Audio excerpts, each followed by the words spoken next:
Class 10th के प्यारे विद्यार्थी ध्यान दें। आज की इस वीडियो में हम सत्याग्रह के विचार का क्या मतलब है या सत्याग्रह पर गांधी जी के 4 विचार लिखे। क्लियर, दोनों ही अथवा में पूछ सकता हूँ, कोई दिक्कत नहीं। 4 नंबर का इस चैप्टर से आपका एक क्वेश्चन पूछा जाएगा जो कि अध्याय 9 भारत में राष्ट्रवाद। क्लियर है। अध्याय 1 से लेकर 8 तक मैंने सभी मोस्ट इंपोर्टेंट क्वेश्चन डाल रखे, नहीं देखे तो चैनल की प्लेलिस्ट में आपको मिल जाएगा। ये अध्याय 9 मैंने आप पे जस्ट स्टार्ट किया है, तो इसके मोस्ट इंपोर्टेंट क्वेश्चन भी मैं पर डे आपको प्रोवाइड कराता चलूंगा, है ना। तो लिख लिया है, देखिएगा। सत्याग्रह के विचार में सत्य की शक्ति पर आग्रह और सत्य की खोज पर जोर दिया जाता है। अब देखो यहाँ पर सत्याग्रह, अब देखोगे इसी में ही आपका अर्थ छुपा 3 लाइन का सत्याग्रह। तो सत्याग्रह के विचार में सत्य की शक्ति पर आग्रह और सत्य की खोज पर जोर दिया गया है। क्लियर है। इसका आशय यहाँ था कि मतलब इसका कहने का जो तात्पर्य था वो ये था कि अगर आपका उद्देश्य सच्चा है, यदि आपका संघर्ष अन्याय के खिलाफ है, मतलब न्याय वाला है आपका संघर्ष और अन्याय के खिलाफ हो आप, तो उत्पीड़ना से मुकाबला करने के लिए आपको किसी शारीरिक बल की आवश्यकता नहीं पड़ेगी। क्लियर है। यदि आप अच्छे से न्याय करोगे, क्लियर है, सही तरीके से न्याय करोगे, अन्याय के खिलाफ खड़े होंगे, क्लियर है, तो आपका जो उद्देश्य वो सच्चा होगा, तो आपको किसी भी शारीरिक बल की आवश्यकता नहीं होगी। क्लियर है। यहाँ तक एक बार फिर से रिपीट करेंगे हम, क्या है कि जो सत्याग्रह के विचार में सत्य की शक्ति पर आग्रह और सत्य की खोज पर जोर दिया गया है।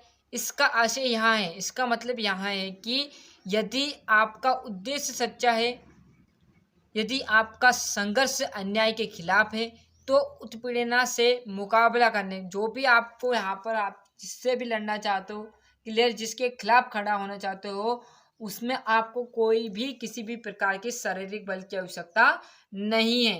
क्यों? क्योंकि प्रतिरोध की भावना या आक्रामकता का सहारा लिए बिना सत्याग्रही केवल अहिंसा के सहारे भी अपने संघर्ष में सफल हो सकता है। क्लियर है। यहाँ तक सभी को क्लियर है। यदि प्रतिरोध की भावना या आक्रामकता का सहारा लिए बिना किसी सत्याग्रही केवल अहिंसा के सहारे भी अपने संघर्ष में सफल हो जाता है। आगे बात समझिए। इसके लिए दमनकारी शत्रु की चेतना को जोड़ना चाहिए। क्लियर है।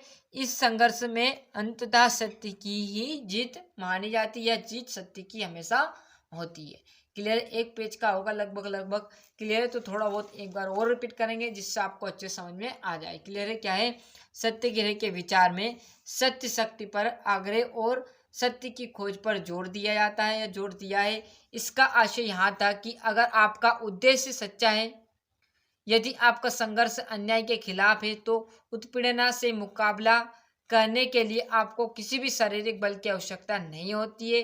प्रतिरोध की भावना या आक्रामकता का सहारा लिए बिना सत्याग्रही केवल अहिंसा के सहारे भी अपने संघर्ष में सफल हो सकता है ना। इसके लिए दमनकारी शत्रु की चेतना को झिझोड़ना चाहिए। इस संघर्ष में अंततः सत्य की ही जीत होती है। यहाँ से थोड़ा सा जूम कम कर देता हूँ जिससे आपको स्क्रीनशॉट लेने में दिक्कत ना हो। आगे बात समझ में अच्छे से ले लिया स्क्रीनशॉट, यहाँ से नहीं लिया तो यहाँ से अच्छे से स्क्रीनशॉट ले लीजिए।